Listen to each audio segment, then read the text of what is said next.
Hello. Hey guys, we're your hosts for Coffees and Cold Ones. I'm HD. I'm Team Jonathan. And today we're going to be talking about how counselors are people too. So I think sometimes we get caught up in the idea that as counselors we're supposed to be perfect and have everything together.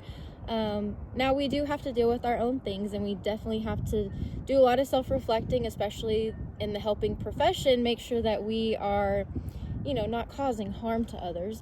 But we also need to give ourselves some grace in the fact that we are people too, and we have our own unique struggles. So, Team Jonathan, what are some struggles you have experienced as a counselor and felt like maybe you shouldn't have been dealing with it because you were in the mental health profession? I know, I think, I mean, both of our training when we got into the field was in the correctional field. And actually, some of our stuff's parallel because I've done stuff in the schools just like you have. I think what I think where I struggled with a lot was you deal with so much stuff in, when you're working in the schools or you're working in the correctional field, you're dealing with people in their most broken, sometimes situation. There's things I'm sure you've learned about students that are pretty heartbreaking, and I think where it was a challenge for me was like confronting my own, kind of reconciling them with some of my life experiences I had up to that point. But also I think you almost lose yourself in that, you know what I mean? Right. And because it's like you're, in the correctional field, like you're not a resident, but you're not, they view you as a counselor, but not in the same way like my private practice people look at me, right. And yet you're expected to perform at such a high level, like looking back on it, it's kind of like I used to have to take you did groups there too, we're walking like 10, 15 kids or something down a hall, and like if something bad were to happen, like it would have happened so quick. And you don't realize how much pressure you're under in those environments until like you get away from it. So allowing yourself to come to terms with your own life experiences, so things that you've gone through in your past, making sure that you're not like having that bleed over onto your clients. So you have dealt with your own personal stuff. You're not allowing that to interfere with how you conduct yourself in the counseling setting. But the day-to-day being at work, like, I'm having a bad day, I'm going through something, I need a day off. And it's like, well, she can't take a day off. Like, why is she not here? Or maybe you don't handle a situation the best way in like a administrative setting, and it's like, well, she's a counselor, she should know better. And you're not taking into consideration of you're still a person, and you can't expect somebody to be perfect all of the time. And I think in this profession especially, like, it is expected to be perfect all the time. Like, you are expected to like always be operating in that lens and always be operating from that framework. And like sometimes I'm going to make mistakes. Sometimes I'm not going to have the best judgment. Sometimes there might be something that comes up for me in that moment, or I don't know, but it's just very interesting. It just seems like our profession is one of the ones that is held at such a high standard, which it should be, but we have to give ourselves grace, and I'm going to make mistakes. It's interesting you say it that way, because I had this thought the other day when we were talking about this idea. You think on like a doctor, right? A doctor could have, health problems. They could maybe, not, you don't expect your doctor to be the healthiest person, right? You know what I mean? Or a nurse, or, Right. Even a psychiatrist, I don't even think they're viewed. I mean, I don't think of a psychiatrist and like, oh, they have to have their life together and be healthy, and I think that creates especially like when I was working in the jail system, sometimes I'd have to deal with crisis. I mean, you do in the schools. And like when you're doing crisis care, it is very much of an adrenaline. Like if something's going to go bad, it's going to go bad, very quickly. And when I look back on, I'm like, it's crazy how much pressure you're under in that moment. But everybody expects you to be fine afterwards too. Yeah. Like, I mean, there is a level of morality that, okay, I have to have, morals to be a good human and, stand by those morals because you are in that profession.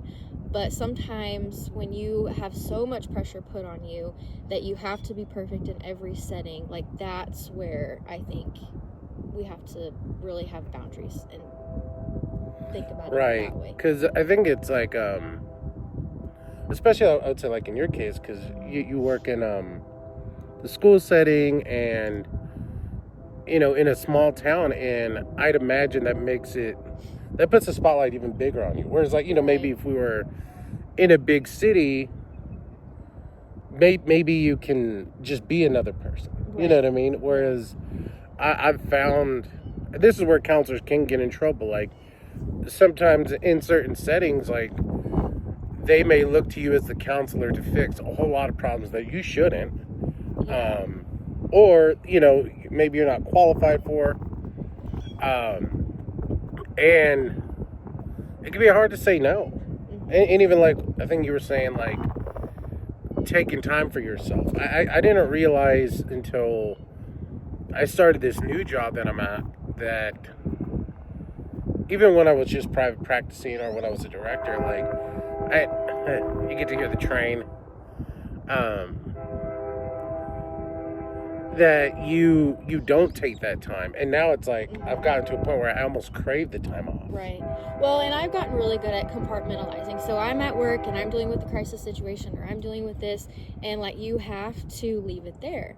But I think so many people just expect you to operate as a counselor all the time that when you try to turn it off, like people don't understand that and people don't allow you to have those boundaries. And like, does that make sense? Yeah, like, and I think for people, counselors maybe that have families, I think that makes it a little easier. I mean, I could be wrong. I would think it would be easier because like they're just so separate from each other, right?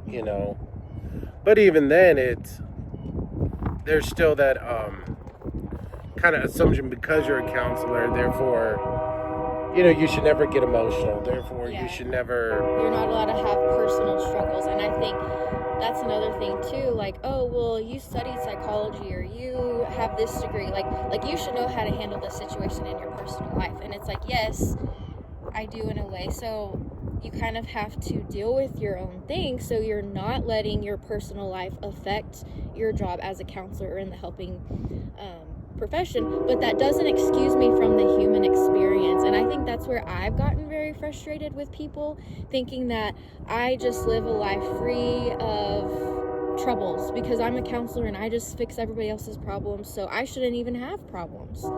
And that, I think that's where that gets me, is like the frustration in like, no, I'm allowed to. And I let that carry over into myself where like I don't give myself grace. Like, I'm very hard on myself. Well, I shouldn't be dealing with this issue because I'm a counselor. And that's so far from how we should be treating ourselves and each other.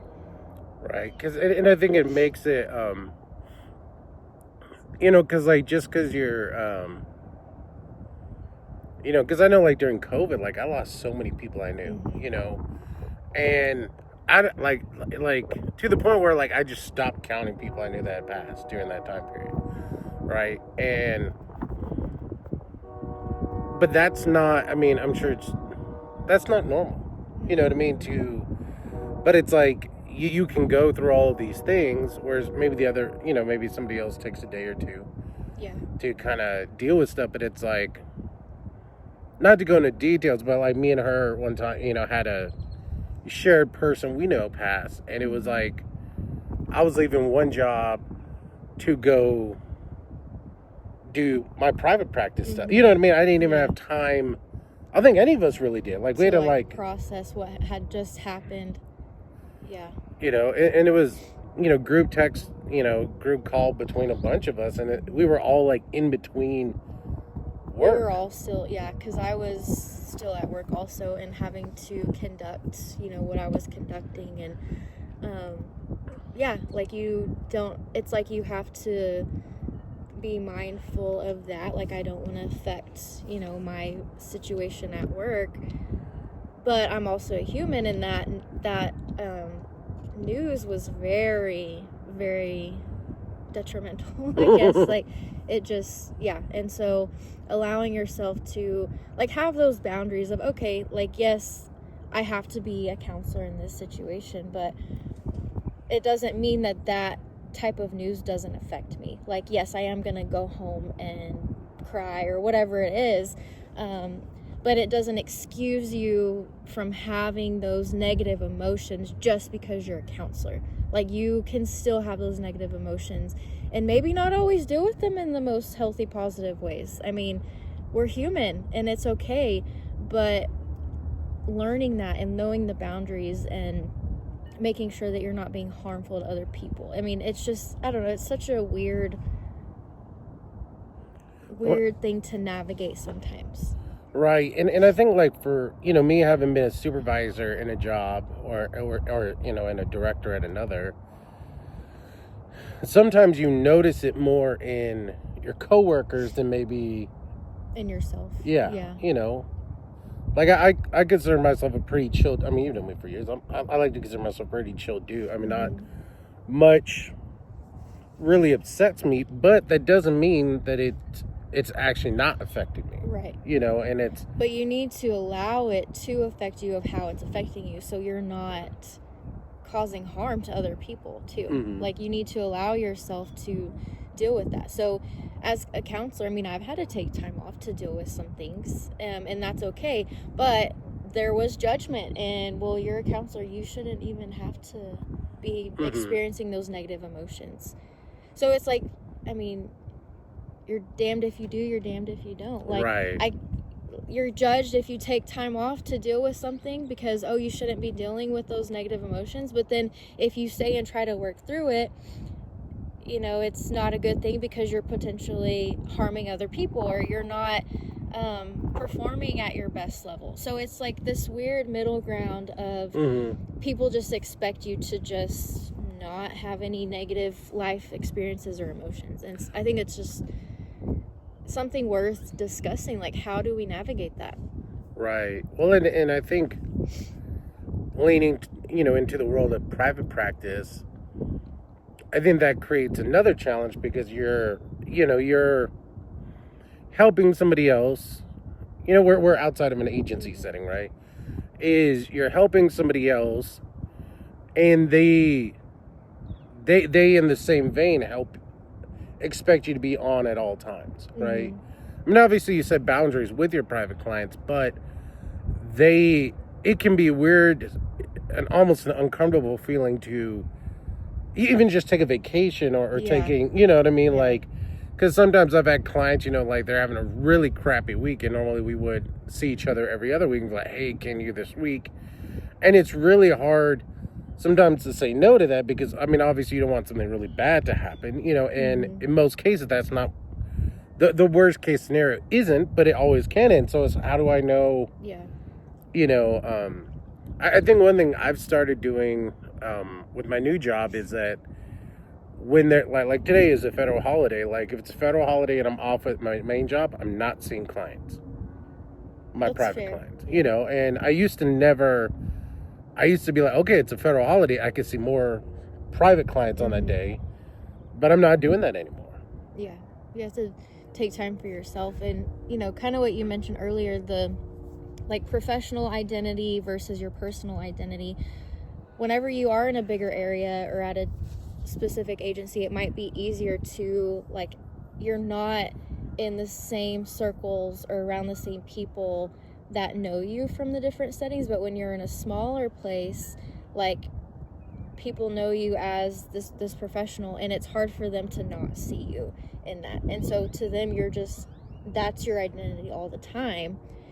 And so whenever you want to take off or whenever you want to not see clients or go on vacations, it's hard for them to like understand that you still have a life and you still have, you know, personal things that you need to do outside of your job. Because, like, I mean, being a counselor is a job. I mean, that's like, yes, we do have certain qualities and certain trainings that help prepare us for this, but at the end of the day, we still have to have those boundaries.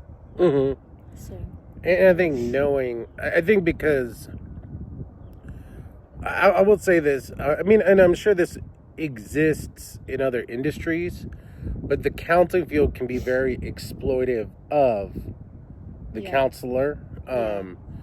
And I think, and you could agree or disagree on this one, but like, I think, especially those of you who may be, sorry, my hair is doing something really crazy.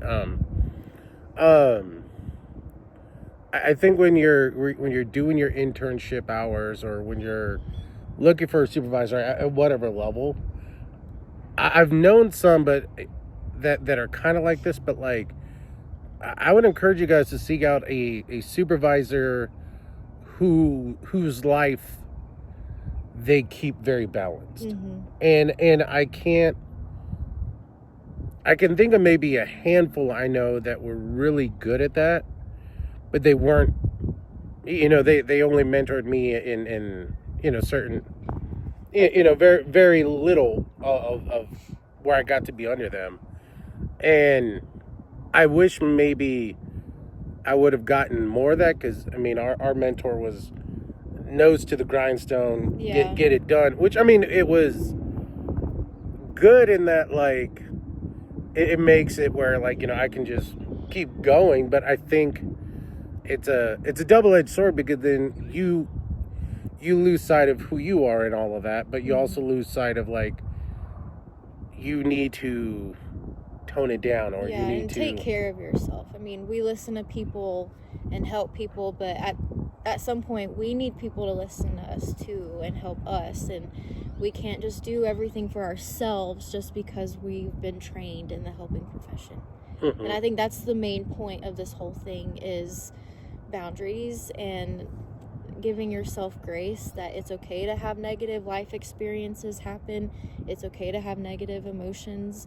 But how do you deal with that and not let the unrealistic ideas that other people might have and hold you to, don't let that affect you. Right. And I would say, I mean, I would, the blessing I would say I have is that I have, and that's where I think it's good to have because some counselors are very like isolating themselves from others. Some of them are very, and I think that's a good thing, but I also think it's not always a good thing. It can be bad. Yeah. You know, I've been lucky to have counselor friends that are also my friends. You know what I mean? And obviously, you know, during that tough time years ago, like, we all kind of, a group of us all kind of lean on each other, you know, and then it's helped out, you know, in the years since then, you know. But I don't know that every counselor has it. I mean, obviously we have like different counseling associations, but those are different those aren't necessarily like always the relationships where like I'd go eat with them. Well, and those are more like professional identity relationships. Like, that's like, I mean, you can collaborate with them about maybe self-care or different counseling topics, but as far as like confiding in them, like, I wouldn't just go to a meeting and just start spilling everything about me personally. Like, those are saved for very like personal relationships. Right. You know what I mean? And you kind of need that too, you know, because like sometimes like, I know sometimes I struggle with like, you know, maybe you have a session and I'm very good at being aware of when I'm experiencing what they call countertransference. But countertransference is it's painful. Yeah, so for the ones who don't know, can you explain transference versus countertransference? So you have, sometimes we'll even use the term projections if you want to go a little Freudian. it's where something I feel about myself, I put on you. That's transference, right? Or projection. So the counselor puts it onto the client is transference, right? And then counter transference is when the client projects something onto you. And so it may be they're talking about, it may be a grandparent passed, right? And all of a sudden you feel an emotion, and it's not related with, it may be related to what they're saying, but you're now looking in the mirror at your own stuff. And so for those of you that are trained to be counselors, like, you want to get a very good eye on countertransference, because that's also where you sometimes end up with dual relationships can occur from that, severe depression, you know, suicidality. All of those can happen with countertransference, and so you want to make sure you're aware of it. So I'm very aware of when I have it, but it's a lonely experience, because like I can't necessarily, unless, you know, it's especially when you're no longer have like a supervisor where you can kind of share the finer details of a counseling session, you know. Obviously if you're in an agency setting, you kind of can, but again, it's still that double standard of like, you don't want to say, I don't know how to handle this situation. Yeah, or that it hit, like it made you sad, but you know, or even fearful. I guess it could be even be fearful, but like, you don't want to come, because you don't want your coworkers thinking like, oh, you're sensitive. But I mean, like, we all know it happens. Yeah, or you don't know how to handle this, because I've had work situations like that where I'm like, hey, you know, what can I do with this? How do I go from here? And like the judgment and the gossip and well, she's a bad counselor, and oh, it's probably all this stuff she's going through in her personal life, like, and it's like I asked a question, like a legitimate, like, where do I go from here with this student or client? And it's, again, it's just made to be very personal. Like, you should just know the answer, and you don't always know the answer, and that's okay. And it's so crazy that people think like I mean, and this is where some of that pressure comes in, is that like, in between me doing a master's program and most of a PhD program, not one class have I taken had anything to do, like the amount of questions, like sticky, confusing situations I've been in as a therapist, not one class I've ever taken has ever helped with any of those. Well, that's why, you know, what were those things called? They were basically like case conceptualizations, but they called them something else. Like case studies, or? But they had another word for it. We're going to think of it, and we'll let y'all know in the next episode. It's like stuck. But anyways, these case conceptualizations, we would go through them, and the way that the PhD students before us trained us was, you got to think of every question, everything. Like, just because it doesn't say it on the paper doesn't mean it's not happening. And so you have to think of all the possibilities. And so that was probably the closest to that type of training. But then when we were PhD students and we tried to be that way, I don't feel like it was always reciprocated. Yeah. But yeah, I mean, and that's why, you know, being a therapist, like, I mean, I think certain jobs a person's kind of meant to do. Yeah. And I think some people become a therapist, and some people already kind of are. You know what I mean? Like, some people go to school from it because they want to be, and some, they already are. They just need the license. And I think for those of us, I would say that it's always kind of been in you. I think we need to be very cautious of, like, that's not all of who you are. Yeah. There's different parts that make up all of us. So. And that's our episode today. Sorry we haven't done a bunch in a while. We've been trying to get schedules, but keep in mind, you know, you are a person. It is okay to take a day off. It is okay to, you know, not have the answers. Yeah. You know, I mean, and don't judge yourself. Exactly. And I think that's the hardest thing to accept, is you don't know. I mean, if we knew the answer every time, we wouldn't be growing and learning. That would be so boring. Right? And if you do know it, well, I mean, Good luck. Keep it to yourself. Take that time off. Stay blessed. Coffee and cold ones. Thanks for joining us. Follow us. Subscribe. Peace.